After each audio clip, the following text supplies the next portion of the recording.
Welcome to the Daily Horror Habit Podcast. I'm your host, Jay Krieger, bringing you daily reviews of currently streaming horror movies for your twisted pleasure. Be aware that these reviews may include mild spoilers. And as always, I hope you enjoy. Today I'm joined by friend of the show, Berto, as we continue our Alien series review with a discussion on David Fincher's infamous Alien 3, which is currently streaming on HBO Max, HBO Go, and Cinemax. Berto, welcome back. Thank you for having me, man. No problem. I've been really enjoying our series review, especially considering you had only seen the first one. So in a way, it's more interesting to talk to somebody that gets to experience these movies for the first time. Yeah. It was. It's good to finally get to a series like Alien series that's been so popular. It's been around for so long that I've never actually paid attention or watched them. It's kind of good to get around that. Yeah, and I mean, it gives me the opportunity to revisit the ones that I haven't seen that many times because Alien and Aliens I've seen, I can't even count the amount of times I've seen them, but Alien 3 and then Alien 4, which we'll talk about next time, are the two rather that I've seen once, I think, and that was it. Yeah. Which I'm interested to get your take on Alien 3 because this is a movie that I purposefully had only seen once, but in revisiting it, like getting this chance to talk with you about it, it's a movie that I enjoyed more than I did the first time. I don't know. I enjoyed this one. So as I was watching it, I noticed that I remember parts of it. I don't know if I've seen it somewhere, but I remember like the beginning scene with the whole cow thing going down. I was like, oh, that looks very familiar. Like I've seen that somewhere, but I don't think I've ever actually watched the whole movie. Yeah. So I think this is a symptom of being like 90s babies, and then obviously we didn't see them when they first came out because this one literally came out in 92. But I don't know, growing up, I always would see on TV before the internet, they would have these like best of moment shows, like clip shows basically, that would either be like top 100 sci-fi moments, top 100 horror moments. And growing up, I would watch those because I wasn't allowed to watch these R-rated movies. Right. So I find that I'm familiar with a lot of scenes from movies. It's just I haven't necessarily taken the time to see the entire movie. Right. That's how I felt. Like I've definitely, like some of the scenes I was like, oh, I remember these characters. I've seen them somewhere, but I've never paid attention to the whole movie. Yeah, that was definitely one of those, like, at least for me, it was the first time watching it. And I think we watched the special edition one, which was so it was a really long version. So I guess it was longer than the normal, I guess you would say. It's like extra 45 minutes, I think you were saying. And it was good. I mean, I enjoyed it. It was pretty good. It's different. It's different from the last two, I think. I feel like also the directors, they have their own unique touch to it, which makes it all different. I've definitely noticed that like this one's more of a gory action movie. Like the second one was more of an action-based movie, and the first one more of a horror-based movie. So it's kind of each director brought their own uniqueness to it, which is nice. Yeah, so just for those who haven't seen Alien 3, it picks up after the conclusion of Aliens with Ripley, Newt, and Hicks aboard the Sulaco, and they're in cryosleep. But their cryosleep is interrupted when a previously unseen alien egg hatches, and the facehugger that emerges causes the ship to crash land on the backwater maximum security prison Fiorina 161, which is a planet that's home to nothing but killers and rapists. Yeah. But as Ripley learned over the last two movies, there's more to fear than kind of man himself. Yeah. And you had said we watched the assembly cut of Alien 3, not the theatrical version, which I had read online that this is the preferred version. And even though it is a lot longer, I think it's between 30 and 40 minutes of extra footage. Even in that length, it is supposedly the better version because the theatrical version, it omits a lot of the extra footage that we see in the assembly cut, obviously. Yeah. But in terms of just being a more complete film and kind of shedding more light on the setting and the different characters that we meet and their motivations and character arcs, assembly cut is the one that kind of complements all of those more. And I should note that an assembly cut or this kind of special edition is not a director's cut because unlike all the other films that have a director's cut, David Fincher refused to be part of coming in and making a director's cut version because he hates this film, basically. He basically like disowned the film because he had such a bad experience making it. Oh, geez. So this was a film that it basically has the most kind of notorious production cycle in that I think it was over the course of like 6 years, them trying to finalize a story and a script and trying to find the right like writer and director combo. Yeah. So this movie had a bunch of different concepts that a majority of them they passed on. Like one of them was bringing the aliens to Earth, basically, and finally kind of seeing what it would be like if xenomorphs came to Earth and how they kind of begin to spread. But I think Fox realized pretty quickly that that would cost way too much money to make. Yeah. Without, especially like in the early stages of development, a movie like that would probably be reliant on CGI if you're going to have like hordes of xenomorphs running throughout cities and stuff like that. And then the next version that they kind of shopped around that actually ended up being most similar to the one that we got was there was a script where their escape pod crash lands or basically gets intercepted by this space station that's made out of wood. And they learn that there's these monks that live on this space station and they basically abstain from technology. They don't have weapons and they view anything that is like technological as being like the devil, basically. That's interesting. And it's all about how the alien basically like escapes onto this space station once Ripley lands there. And it kind of just terrorizes all the monks there, and the monks view this as being like the demonic apocalypse. Yeah. Which crazy. I mean, the space, it's a wild concept. And the ship out of actually, wood? And actually they made a comic book last year that adapted from that script. So it kind of showing you what it could have been. It's like an alternative version of Alien 3. Yeah. But aside from the wooden spaceship, like that is pretty similar to the film that we got in terms of we have this very isolated setting. There's no weapons. You have these, they're kind of like monks. I mean, they're prisoners, but at the same time, they are very religious. Yeah. And there's that whole religion angle tied into it. Obviously it's different. We're not in a wooden spaceship, but I mean, it's just a crazy trajectory that this film took given what we got. And it's one of those things, again, that you and I have kind of talked about a lot in that watching the making ofs of movies and kind of doing research, you don't realize how much effort goes into making something no matter how simple it can seem. Yeah, it takes a lot. I feel like it takes so much energy and thought process and time. The fact that it took them 6 years to kind of come up with the idea of who's going to be producing and directing kind of thing. That's a very intense process for making a film. It's only, I guess, 2 hours, the 220, I think was the one we watched. Even that, to max it out at 2 hours, 2 hours and 20 minutes, is kind of intense. And the version that David Fincher submitted is his final cut originally was 3 hours long. Oh, Jesus.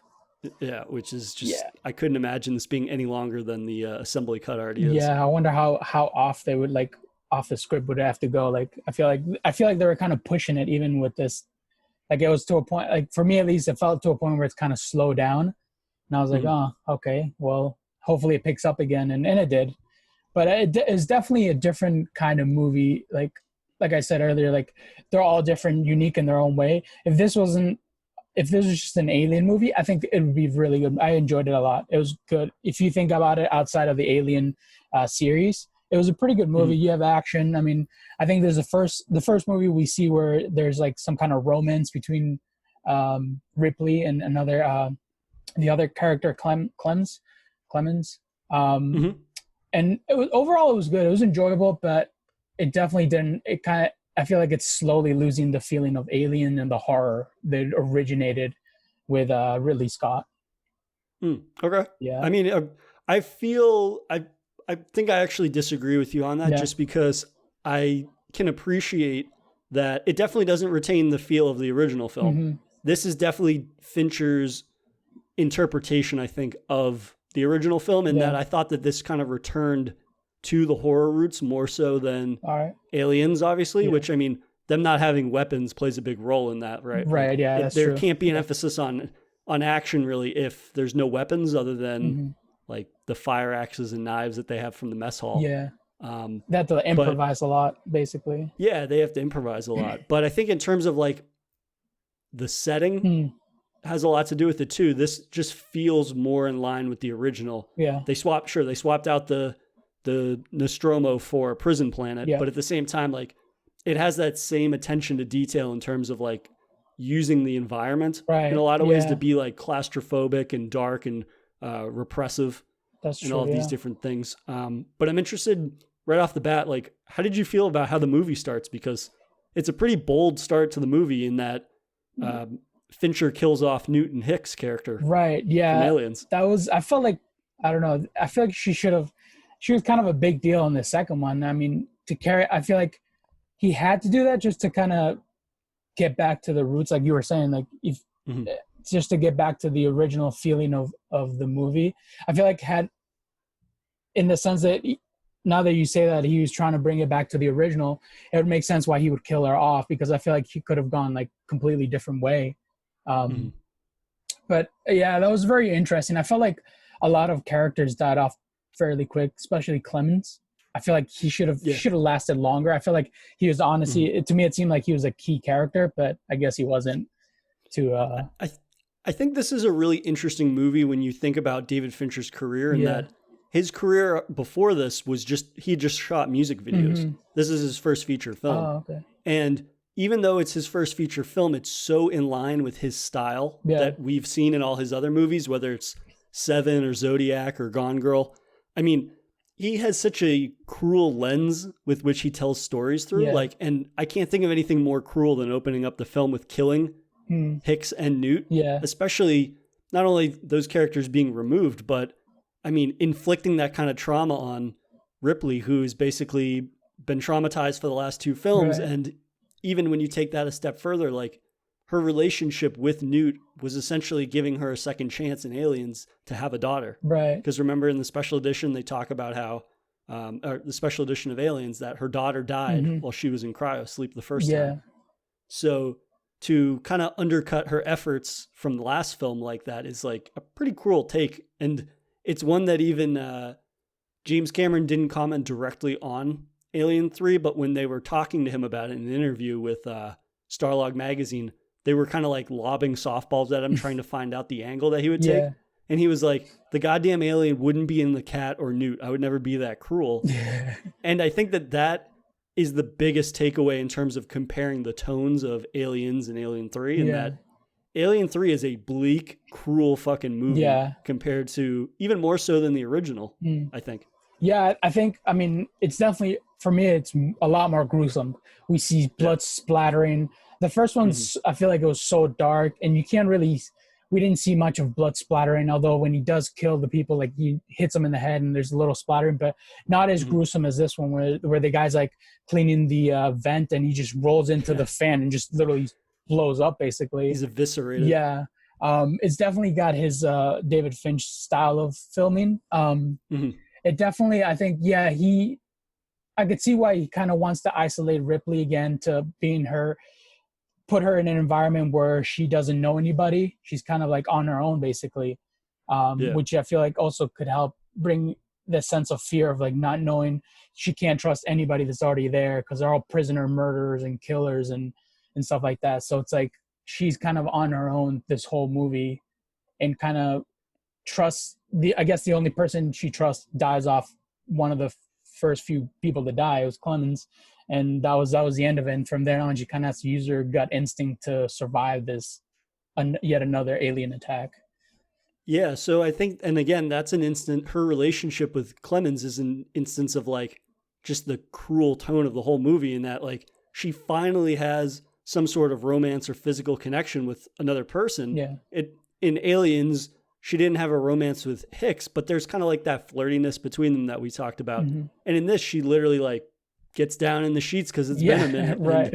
And I mean, within not that long of a period of time in the film, like that one person that she's had physical contact with in, I don't know how many years at this point because of all the cryo sleep, but they're immediately killed right in front of her. He gets his head caved in. And that's one of the instances where Fincher's kind of attention to gore too is really at its prime, basically. Because like you said, in Alien, we see some blood splatters and whatnot, especially when there's the chest burster scene. But in this, like, people explode no matter how they die. I feel like they just explode with blood and gore. It's definitely a different take from what we've seen the last two movies.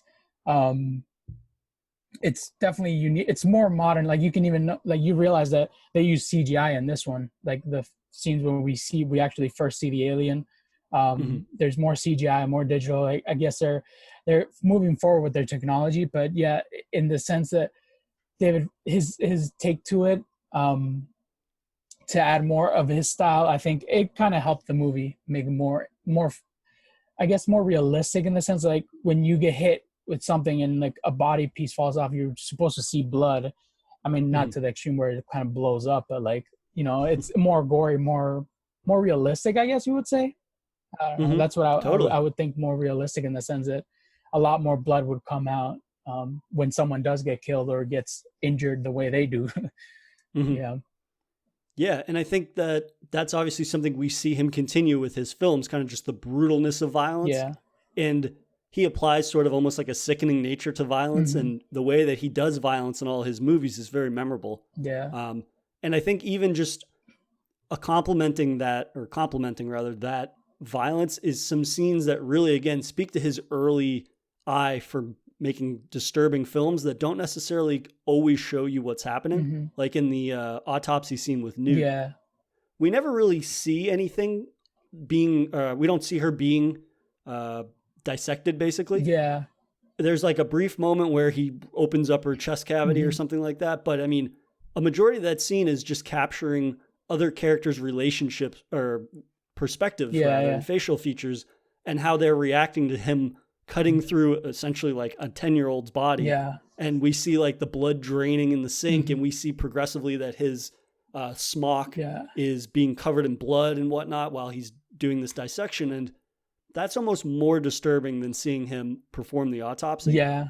Which, I mean, again, that's like a stylistic thing that Fincher, again, pursues in later films, especially in like Seven. Right. Half of that film is grotesque murder scenes, but then the rest of it is people's reactions to seeing that violence. Yeah. For me, that scene when they were opening up Newt's body, I felt like the music also helped so much in that, just to sell that moment, the intensity. It's very like gothic look to it. It's like you can see like he gets this tool where it's like a razor, and he has to cut through the chest plate just to make sure that, you know, there's nothing in her chest cavity area. And like it just, I feel like for me the music definitely helped in that scene. That's like, I think of it when I think of that scene, it came to my mind like the music, the way that made me feel like it was very intense, very gothic. There's like a darkness to it. Yeah, definitely. I think the correlation with the scene, the fact that we don't get to see the body, but you could see the expression on the actor's face and the music along, I think that all played really well together to help you sell on that. The music is done by Elliot Goldenthal. And I would agree that like the original score that he composed is really, really well done. And it feels more in line with, again, the original film, which kind of is why I feel that this overall is more of a horror return for the film, in that it's very much about the atmosphere and the setting itself and the way that that's presented and explored with the characters. But then there's some of that studio involvement in certain moments that I'm not really a fan of, in that there's 2 or 3 action scenes in the movie, or action sequences, when there's this kind of like heavy rock that plays. And I can't speak to whether that was part of the theatrical or the assembly cut, but I just remember that being a very strange choice. Like there's the scene where a couple of the inmates attempt to rape Ripley. Oh, yeah. There's like this hard rock music that plays that's super strange and out of place. Yeah. And then another instance would be when they're killing the xenomorph at the end, or they're being pursued by the xenomorph at the end. There's another instance of like hard rock. And I was just like you said, this movie has such a gothic tone and feel to it throughout, that to have those 1 or 2 moments kind of just like switch up, and it almost feels like it's changing genre. Right. Yeah. It's just like a little moment, two or three little moments that I was just like, kind of like took me out of the scene for a minute, because it was just a strange choice. Yeah, I feel like that. I remember that scene too, when she was going to get like raped, and when she went to pick up Bishop, and she was going to get raped. Yeah, that seemed more of like an action kind of music that you would want. Like that's like if you're having a shootout, you would want to have like a rock feel to it. But yeah, no, that I remember that scene pretty well too. But yeah, that I don't know. For me, I felt like that the most vivid one that I have is definitely the Autopsy, which definitely helped with the music, the background, the instrumentals to that. It definitely helped sell the fact that we couldn't see what they're doing, but we were aware of what they were doing, but we couldn't see it. And basically the actors had to basically show it through their facial expressions, which is definitely stuck out to me. Yeah. What did you think of the new Xenomorph? Because something that differs early on in the assembly cut versus the theatrical would be, in the theatrical version, the Xenomorph is birthed from a dog. Yeah. Which kind of explains why it is this kind of very fast mutation, basically, of a Xenomorph. Yeah. But in the assembly cut that we watched, it's birthed from an ox. Yeah, it was weird. Which is a strange choice. It's the only thing that's added to the assembly cut that I don't think they should have, because it doesn't really explain why the Xenomorph is fast if it came from an ox instead of a dog. Right. Also, where did that ox come from? Because, I mean, it looked very deserted area. So that's actually something, I'm glad you asked that, because that's one of the big elements of the assembly cut that helps to establish the planet as being it feels like it's a lived in space rather than just, because apparently in the theatrical version, they spend very little time giving you exterior shots. It's kind of like the spacecraft crashes, Ripley gets rescued, and then we move into the prison. Whereas in the assembly cut, we get a lot of these different scenic shots, and it gives us a sense of the space, even though we don't really explore much of it. But then we see that they use these ox to kind of pull the escape pod out of the ocean and onto the beach shores. And we learn through that they actually have some animals that they use for obviously food, but also just in terms of like moving and salvaging parts and things like that. And that's a little detail that I think does a really great job of just instilling that this is a place where they live. Yeah. Like this is an actual place. It's not a movie set or whatever. Yeah. They're kind of stuck there in this world because it's an abandoned prison, I think, isn't it?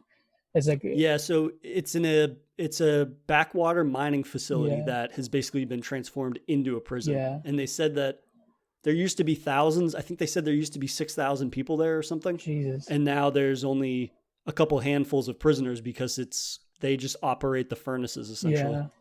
Yeah, one of my favorite scenes though is kind of cool where where they do move the ox, and then the guy just randomly finds the face hugger, and he's like, "Hey, look at this!" And the guy just walks away, and it's like that's the end of the scene. I thought that was pretty cool. Because I was thinking the whole time, I was like, how are they gonna be able to wrap around where the alien went? Who got impregnated basically by the face hugger?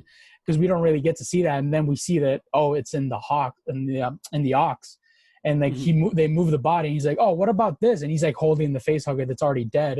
And you're like, "Oh, that's intense." Because like from there on, I was like, "Oh, this is gonna be in like an intense kind of way that he's gonna." I wonder how they're gonna evolve this. And I was thinking, I don't know if it's just for me because we've seen like the other movies like Prometheus and stuff, but like, wouldn't the Xenomorph take the shape of somewhat related to the ox? I feel like it should have been more related. Exactly. That's why I don't think that should have been included in the assembly cut. It makes more sense if it's like a dog, because then it explains why the Xenomorph is faster, because it's being bred with another species that is more agile and whatnot. And we see that it has the characteristics of that. But again, if it had impregnated an ox, wouldn't it be more ox-like? Yeah, I feel like it would have super strength or something instead of speed, exactly. It would have been a little more reminiscent of the thing that it impregnated. But yeah, I mean, that's one of those things. And that scene that you mentioned when the guy picks up the face hugger, that's such a fantastic shot because that's for the audience, because we know what that means, even if they don't. And it's kind of one of those little moments that really shows Fincher's able to convey these really frightening moments within a setting that is like, that scene is not shot to be frightening for the characters. And there's not a lot of tension in that scene. That guy is just very flippant about the fact that he's holding up like the most dangerous species in the universe, essentially. And the audience is like, oh shit, we know what this means. So in that sense, like Fincher being able to show lots of little moments like that, I think, again, I keep coming back to it, but it really is indicative of his vision and style as a filmmaker, I think. But back to the alien, the Xenomorph mutation. What were your general thoughts on it? Because it is still a Xenomorph, but it is different in some pretty fundamental ways. Yeah, well, we get to see a lot more of it in this one. We really get to see how it runs, and like we also get to see from the point of view that they see it, like they see the world, which is kind of cool. It's kind of, we haven't seen that up to this point. Yeah, it's definitely, I really like that sequence. Yeah, it's like when he's like crawling on the ceiling and like following them through the tunnels and hallways. That was pretty cool. But yeah, it's I guess it's, I don't know. For me, it the whole time it was bugging me the fact that it's not more related to an ox, because we're used to seeing that it evolves to whatever it gets impregnates. So that really bothered me the whole time. I was like, oh, well, it should have been like, I mean, it is moving fast because it's a xenomorph, but I feel like it should be more relatable to an ox since it came out of one. That's what kept bothering me about it. But overall, I thought it was cool. The alien itself, it's kind of, I like the fact that we get to see more. It's still the fact that it's like very wet and gooey and like has all this like weird like mouth saliva and like I still like that fact. I don't know if I didn't pick up much difference from the other movies. I mean, just in terms of its presentation, for the most part, it is a little different, but it still feels somewhat in line with the previous ones, which is good, right? Because you don't want to introduce something that is so drastically different that it's unrecognizable, because then what is the point of having alien in the title of the movie? Right. For me, my biggest problem is that in making the xenomorph that much more agile, we get a lot of those shots of it moving quickly. Yeah. But the way that they did that is, for me, looks super goofy. Yeah. Like, I like the scenes where it's just the xenomorph kind of moving in the traditional slow, creepy ways that we noticed or that we've seen in the previous films. And those are mostly tight shots or like medium shots of them lingering in a doorway or lingering up in an air duct or something. The scenes that they are like running on the ceiling where you see that, or you see them running down the hallway. So again, those are shot with puppetry, just like the other ones were. But they shot those movements against a blue screen. So that way they could speed it up and they can manipulate it to make it move faster, because a person in a suit couldn't move that fast. Right, yeah. But then they insert that blue screen shot into the film. Yeah. So it just doesn't look very natural to me. And it looks like CGI. Yeah. It looks like a worse version of CGI, basically. Yeah. And then, especially for the assembly cut, they actually did add CGI. So they CGI'd in shadows around the xenomorph, which, really? I mean, for me, it's too noticeable that it is very clearly not a guy in a suit, which I know we kind of complained about that a little bit in Alien, in that if Ridley Scott hadn't shot it the way that he did, it would have been very clear it's a guy in a rubber suit. Yeah. Whereas I have the opposite complaint in this, in that I would almost prefer that it was the guy in the rubber suit, because that at least looks more realistic compared to the blue screen stuff. And this is me being kind of nitpicky, but it's just one of those things. Every single time they had to have the xenomorph run or display its newfound agility, it kind of just took me out of the scene, because I was just like, did it really need to do that? Yeah. Because it stands out too much for me. Right. Yeah. For me, I've noticed, like, I don't know, like at least the tail just seems very rubbery. Like, obviously it needs to be more elusive because the tail kind of wiggles back and forth. But I did notice a couple of scenes where it's like, you can tell that somewhat of a human like in it, and like it just seems very rubbery. Like the texture just looks cool. The suit looks cool, but it just seems, obviously you need to fit a human and he has to be able to move naturally. But I think, to me, the rubbery part, like the fact that you can tell some certain scenes are it's a suit and there's someone in it, which is kind of cool, but I wish they would try to hide more of it. I feel like I really enjoy like the original one, where we get glimpse of the aliens, but we don't really get to see full thing, and kind of it adds more to the horror of it, I think. But again, in what you had said at the beginning, I think that I agree with, is that in those close-up shots, when it's very clearly they've substituted out the puppet for a guy in a suit, Fincher's detail to making sure that it matches something similar to it's not the H.R. Geiger design from the original, from the previous two films, but it does have the same sort of stylistic elements in that it's very slimy. It's always displaying those teeth and hissing, and I mean, one of the best shots in the movie, I think, is when Ripley is in the med bay and she just saw Clemens get killed. And then the alien puts its face right next to hers and it starts hissing in her face. Yeah. And then we learn, obviously, why it can't kill her. Right. That's one of my favorite shots in the movie. And it's because it captures the same mannerisms of the xenomorph, despite the fact that it's taken on some pretty drastic changes from the previous two. Yeah. For me, I wish, so you there's certain scenes where you see the mouth, and I wish the teeth were more like sharper. It seems like it had human teeth, which to me, it came off as like, it just seemed way too nice of a teeth set. I feel like it should have had like crazy kind of sharp teeth. It would have been more frightening to be eaten by something that has like sharp teeth. For me, I don't know. He's got good Blue Cross Blue Shield. Yeah. It looked like he got some like braces on or something earlier or something. Because it was like perfectly nicely set up teeth. I was like, oh, I mean, it looks creepy, but I wonder I was curious about how it would look if it had like sharp like fangs or something, like kind of sharper teeth. It would have been more frightening to me, at least. To take it back for a moment to the scene that you mentioned, where we get to see the xenomorph's perspective.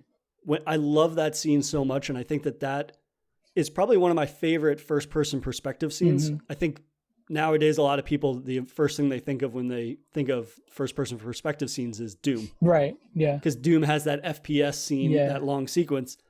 But I think this film does such a fantastic job of really putting you in a xenomorph's perspective without like returning to that a lot. Right. It's very clear that it's only in that chase sequence within the tunnels. Yeah. And they don't kind of just cut back and forth between alien perspective and human perspective the entire movie, which I think is good because that would have gotten old pretty quick. Right. And so it adds a lot of extra tension to that chase sequence in that he's on the walls, he's running on the ground, and then he's on the ceiling and whatnot. And it's just a really interesting way to portray a chase scene. Yeah. And again, it's one of those things that it's very simplistic in terms of, okay, it's a chase scene and you're seeing it from another participant's perspective. You're seeing it from the hunter instead of the prey. Yeah. But again, just that detail and giving multiple perspectives of the xenomorph's perspective or multiple angles, like that makes a simplistic scene that much more memorable and a standout for me in terms of the entire movie. Yeah, I think that's the first time we get to see that, or at least in this movie. And I'm glad, like you say, I'm glad they didn't do it throughout the whole movie because I felt like I would have lost that uniqueness of like. It would have killed the tension. Yeah, it would have definitely been like, oh, we already seen this. This is nothing new at this point of the movie. But yeah, I'm glad they left that that was more towards the end. We really get to see. Like, this is the first time we get to see what the aliens are looking as they're running through these hallways because they move so fast. And yeah, I really enjoy that. Yeah, that was definitely something new that I enjoyed watching. I wish I don't know. I just think I liked it, but it was not, I'm not like, it was cool, unique, but I feel like we've seen that, at least nowadays, we've seen that so often that to think, if you have to go back in time and think about it, like then during that time, it was great. That was like, I feel like it was the first time we get to see from a monster's point of view. For me, nowadays, it's like we see it so often. Like we get to see it even in the Predator movies. Like they have this, that's true, the new touch to it. But yeah. So what did you think of the new setting? Because this is probably one of my favorite aspects of the entire movie, and it really lends itself to the tonal shift from Aliens in that it's this basically like a post-apocalyptic landscape in a lot of ways. Cause they even say like outside the weather is like always shit. Right. It's like -40 some days. And then some days it might be crazy hot and whatnot. But in terms of just like this post-apocalyptic setting, and then once we go into the interior, it's very kind of industrial and, decrepit and like oppressive in a lot of ways. Yeah, I like that they, like you said earlier, like they kind of brought it back to the original one. I kind of like the fact that it's very industrial size or industrial style setting. It gives them, because they don't, since the fact that they don't have like weapons, it gives them more of a kind of not an advantage, but more of a fair fight because they can use all their environment to their advantage in the sense to defend themselves, because they don't have any weapons. And I kind of like the way that it's based on, so it's a prison, but it was before it was a factory, and it has like kind of this cool rustic and rusty and breaking down, like the whole building is like kind of falling apart and it's messy and dirty. And like the butcher shop, when they get the cow, they take the ox to the butcher shop, it's like dirty and like they have all these tools, they look like grimy, and like that's the last thing you want to cut your meat with if you're gonna eat it. Kind of, I don't know, I wouldn't want that. I wouldn't want it. Really, yeah, no, it really does feel like a place that has been forgotten, or it feels like, it's, and again, we're almost. Yeah, exactly, abandoned and hasn't been kept up to date on anything. Like they said, the only thing that they have that works is like the thing that the computer system and satellite that they use to relay messages with Weyland-Yutani. And in a way, we'll get into some, when we talk about some of the other characters, we'll talk about the religious aspect. I mean, this is essentially like a version of hell that these characters are all living in for or for indefinitely. But yeah, for me, I mean, I just love the claustrophobic corridors and perspectives, especially in one of the extended sequences when Ripley is hunting for the xenomorph. And she almost like hallucinates it at one point where she strikes the pipe, like a pipe, and it ends up just being a pipe because she thought it was a xenomorph sleeping, and like these maggots fall out or lice or something disgusting. And again, just that's such a brief moment, but there's enough of those moments cut up throughout the film that it really does feel like this decrepit, falling apart place that nobody should be living in, and yet it's filled with these characters. It's like kind of it seems like they were just there left to die because there's literally nothing to do there. Like they eat and they kind of clean up. It's like when they clean up, it doesn't seem like they're doing anything because it's so abandoned. So there's so much space to the amount of people that are there that it seems like their cleaning is never ending. But back to that scene where you were just saying about when she's like hallucinating, I think after that, when she sees the xenomorph is like hanging on top, that actually scared the shit out of me. I flinched on that scene where she like turns around and he's like right there and he like hisses at her. I flinched, and then I think cuts to the other scene where I think they focus on Dylan and stuff. Yeah. I mean, that's a great scene because again, it's almost a nod to Aliens in that it's very reminiscent of when they go to the power plant nest in Aliens and you see the xenomorph like morph out of the wall basically. And again, it kind of just instills in us that these creatures are so deadly because they can adapt to anywhere. Right. Again, it's another instance where the xenomorph is in an area that it's not supposed to be habitable by them. And it's barely, humans can barely live there. Yeah. But again, what it makes it the most deadly creature out there is that it can adapt to any environment and it becomes the ultimate hunter no matter where it's at. Right.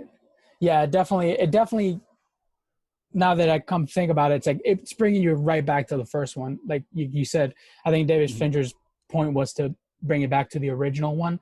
And it does a great job of that. The fact that it's one xenomorph and it's not multiple of them, and the environment that they're in, it's very similar to the original one. But like you said, the xenomorph is so good at adapting that no matter where you drop it off, it's going to, as soon as it has a chance to evolve, it'll evolve and it'll adapt very quickly. Yeah, absolutely. And I think that's the biggest thing that I think returns us to horror, in that it focuses more on the fact that it's a hunter preying on the people and that it's not trying to swarm you with a bunch of them and it doesn't feel disposable. Yeah. It's empowered by the fact that it's the only one and it's able to kind of just ravage hell against to all of these prisoners and whatnot.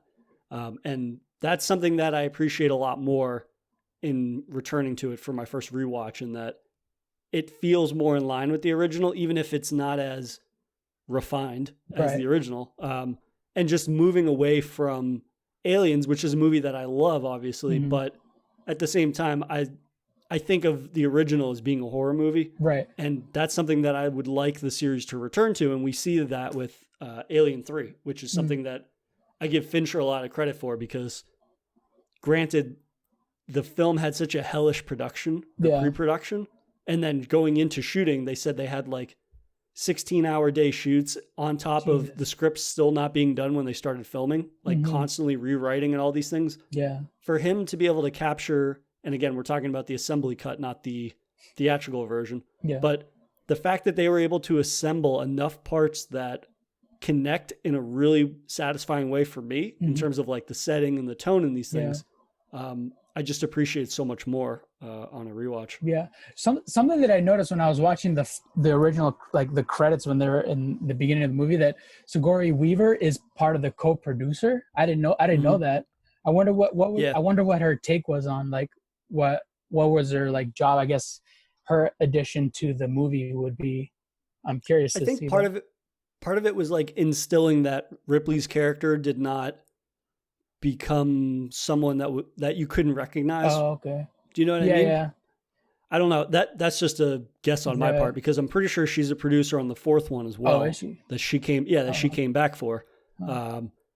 But yeah, I would assume in some capacity it was just she also has a monetary investment in the film. Right. You know what I mean? Yeah, like, that's true. You want it carries a certain amount of weight, and if they're going to throw money at another sequel, like, you probably want to get in on that, on top of whatever the salary is that you're taking. That's true. Yeah. But I would say that I guess she would just want to keep the Ripley character as the original one. That would make sense. But no. This is something I noticed. I was like, huh. Yeah, no. And I mean, her character has a lot of growth, but at the same time, she's very recognizable still. Right. You know what I mean? Like, she doesn't completely change overnight or over the course of the last film. Like, it's more about her character growing than changing. Yeah, I feel like it's key. I feel like, she's definitely the key component in the movie, other than the xenomorph. Yeah. Yeah, absolutely. And in terms of talking about Ripley, were there any characters that left an impression on you other than Ripley? Because, of course, Ripley, kind of the cruelty that is applied to her character it results in us seeing her being very traumatized again, almost like it's the first film all over again, in that she had this kind of surrogate family that she lost. And now it's all about her being in this inherently hostile setting. Like, the one guy at the beginning of the film, the warden, talks about how these men basically can't control themselves around a woman. And it's like everybody is hostile towards her from the beginning, other than Clemens. Yeah. But were there any other characters that really stood out to you? For me, I think Clemens, for the whole time of the movie, I thought Clemens was like a robot. I thought he was a droid. For some reason, just the way the actor was, like, just the way he was acting, very cold, very, like, not showing much emotion. To me, I thought that was like an android or something. I was like, huh, this guy's got to be an android. I would think they would have brought back the android, like, at one point, but no, I mean, but I really enjoyed, I like the connection that they had. Because he was just there because he couldn't find. I think he had poisoned someone, or he had kind of written a script, right? A script. Yeah, so I think he was drunk, or high or something, and there was an accident, and they brought in a lot of people that needed to be treated, and he misprescribed a bunch of people. So I think they said like 11 people died or something like that, and he had to serve 7 years, and then he ended up just staying there. Yeah, because that's like the only place I was gonna be hired, I think, or something like that. Right, exactly, because he had his license revoked down to some lesser status. I that was probably, I feel like that's the only character in that whole prison that was innocent, I guess, in a sense. Like, he didn't murder anybody. Like, he didn't mean to, at least. He's essentially an angel amongst the other convicts. Right, because every other guy has, like, some, like, Dylan, he becomes one of the main characters, but he also murdered and raped people. It's crazy to think about it, because if you look at him throughout the whole movie, he seems like a saint compared to all the other guys. Because you can look at the other guy's face and you can tell that guy definitely murdered someone. Like Golic. Yeah, Golic is a crazy actor. Which is crazy because they Golic is presented almost as if he's like a dunce or an idiot, and then you find out that he's like the most dangerous person in the prison. And he's also one of the characters that, in the theatrical version, after he sees the quote unquote dragon, which he refers to the xenomorph as, in the theatrical version, he just disappears, apparently. When they put him in the straitjacket, they just never show him in the movie again. Whereas in the assembly cut, he becomes the antagonist of the film, basically, in that he releases the xenomorph after they capture it, and even kills a character and knocks one of the characters out. Again, that's one of those moments that I really think makes the assembly cut shine, in that even though I haven't seen the theatrical cut, I would still, if I watched it, I'd be like, well, where the fuck did these people go? They just disappear, which was one of the complaints of the theatrical version, apparently, was there's just all these loose threads that are never connected. And while the assembly cut is fairly lengthy, at the same time, it does connect a lot of these different threads. But Yeah, I really liked Clement's character. I think he gives a good balance. Yeah. And again, he is portrayed essentially as like the angel amongst Right. the devils that are there. But for me also, I really liked Mr. Dillon, Yeah. Played by Charles S. Dutton, who, like you said, he's presented as being this, as like He's this like a imposing priest, religious leader. Yeah. Then you assume initially that he's a saint or he is in charge of these people because he is the purest of them. Mm-hmm. And then as soon as he meets Ripley and she tries to like warm up to him and thank him, he's immediately is just like, I'm a murderer and a rapist. You don't want to know me. Yeah. And it really presents it. His character is very complex, as a lot of the characters are, in that these are not good people. Yeah. And they don't get really redemption for their actions because, I mean, Yeah. nothing is going to give you redemption if you're a murderer and a rapist. Right. But at the same time, like, it shows character growth in terms of his arc, where he goes from being very cold to being the Ripley savior at one point when the inmates try to rape Ripley. Right. And once that initial moment is over and he shows up with the pipe, like, that's an awesome scene where he beats the fuck out of those guys. Yeah. And I think he describes it as like re-educating the brothers. Yeah. Yeah. And they refer to everybody in the prison as a brother because they're part of this basically religious group that's like monks. But that's such an awesome moment because it shows you that, yeah, he's this probably an awful person, but at the same time, he has some growth to his character, which makes you feel conflicted and about him. Yeah. And he's a very complex character and essentially makes him more interesting. Yeah. So going back to when he first met Ripley, I really like the part where he's like telling you, like, I'm a rapist and murderer of women. And Ripley goes, I must make you nervous then. And I was like, oh shit, like that. I don't know. For some reason that line got to me. I was like, damn. And she just kind of like put her food down and just sat there.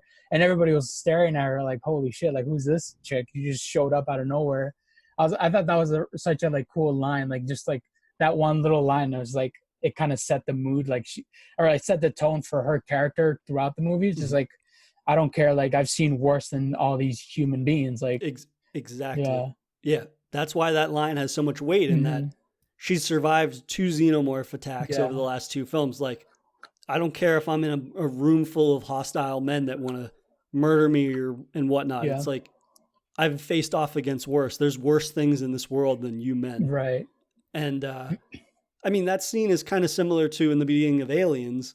It has a different, obviously, connotations and whatnot, but it's kind of like when Ripley asks Apone and Hicks, like, what can I do to help? And he's like, I don't know. What can you do? Yeah. And then she uses the freeloader and she knows how to do everything. And she's like, where do you want it? Oh, like, yeah.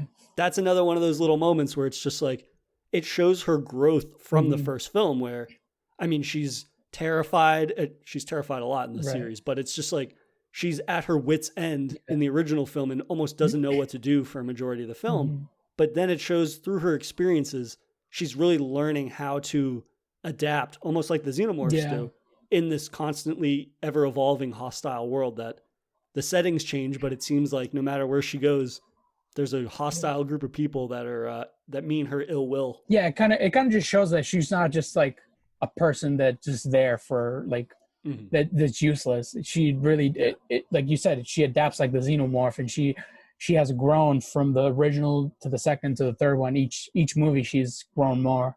It's definitely one of those characters that obviously it's the main character, but I'm glad that they are slowly growing her out throughout the movie and the series, because like I feel like it could have been like, oh, she's just another lucky survivor had she not like developed herself and being able to defend and use weapons. And now we get to see back to her basically back to improvising to survive at this point in the movie.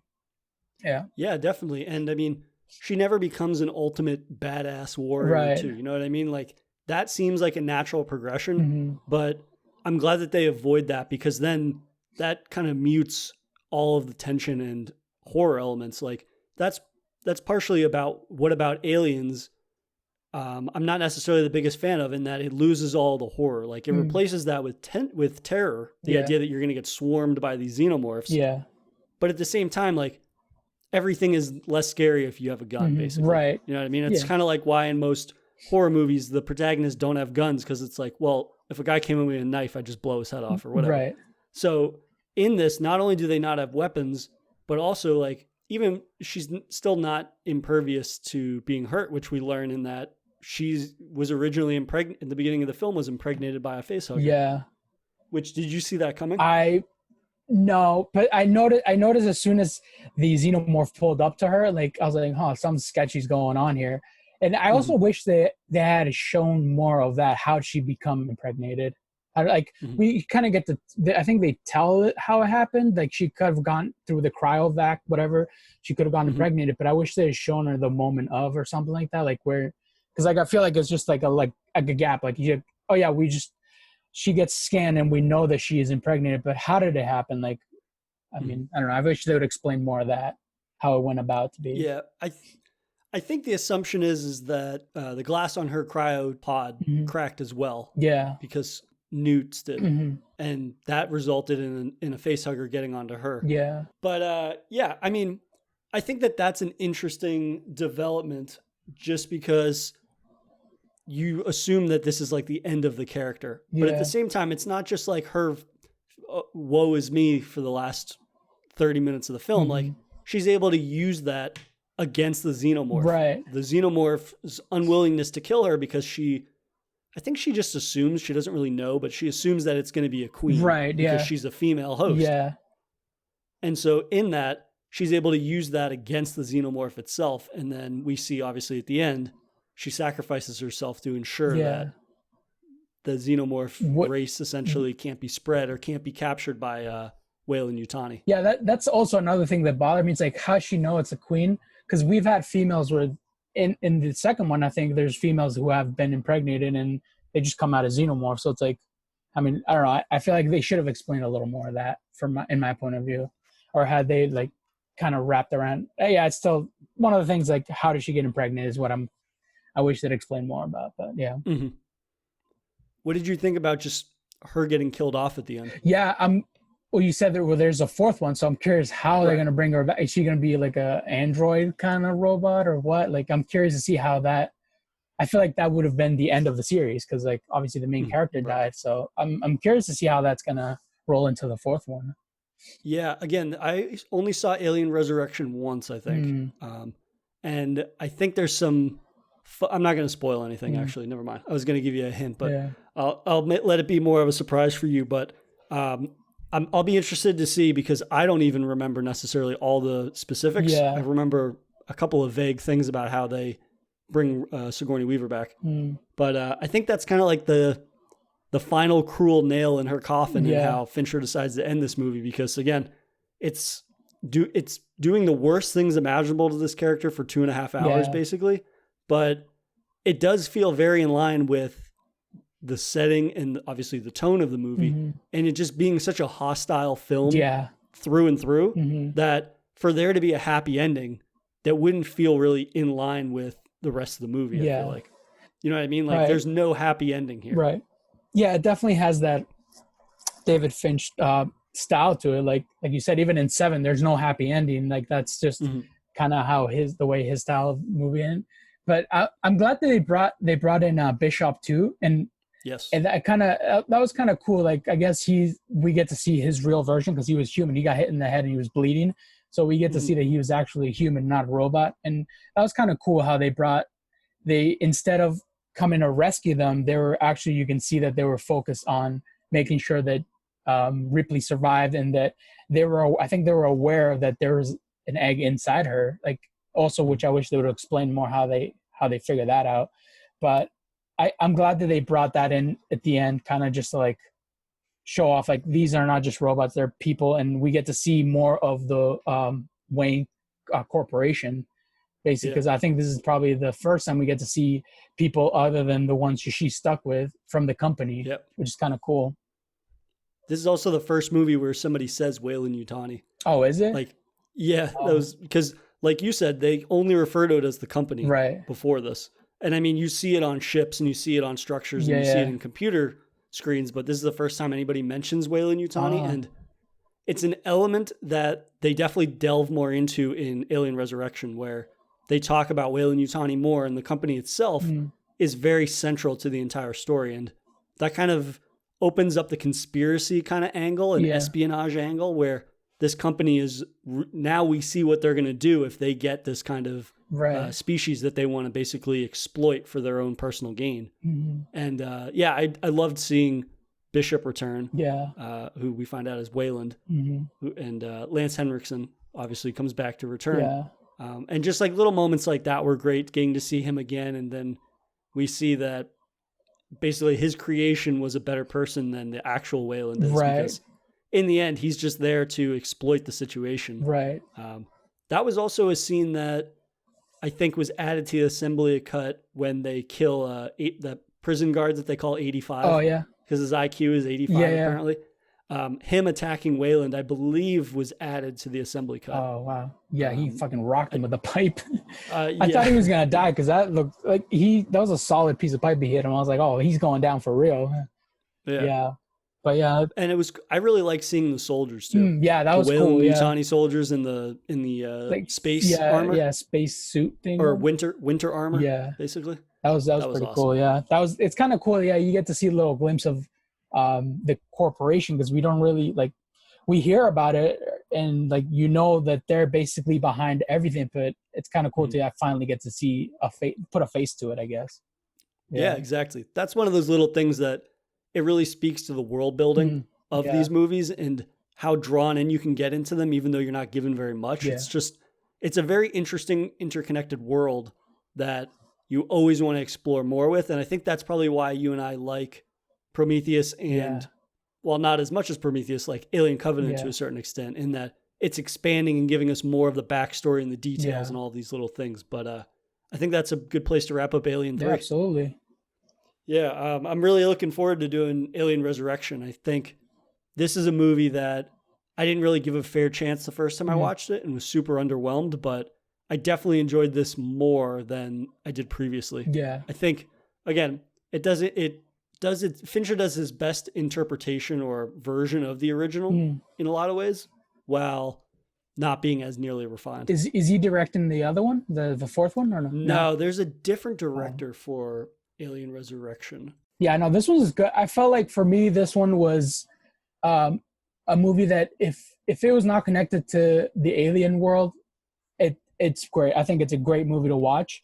The fact that for me, something about it, you said you had a good point where it's like he tries to bring it back to the original one, which makes sense now looking into it. It's more darker, more gorier, more horror, I guess, compared to the second one. But for me, I don't know. It just doesn't. I don't know. It's completely. I think it's different from the original too.